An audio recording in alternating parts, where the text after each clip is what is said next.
Ormanda yürüyorsunuz ve ayağınızın altında görünmez bir dünya var. Mantarlar. Sadece pizzaya koyduğumuz bir şey değil. Doğanın gizli yöneticileri. Ormanların altında mikorizal ağ denen dev bir iletişim sistemi var. Mantarlar ağaçları birbirine bağlayarak besin ve uyarı sinyalleri taşıyor.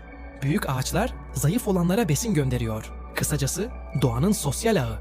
Mantarlar olmasaydı dünya bir çöp yığını olurdu.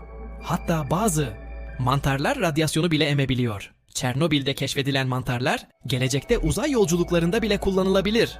Mantarlar doğanın görünmez kahramanları. Bir ormana gittiğinizde dikkatlice bakın. Dünya onların eseri.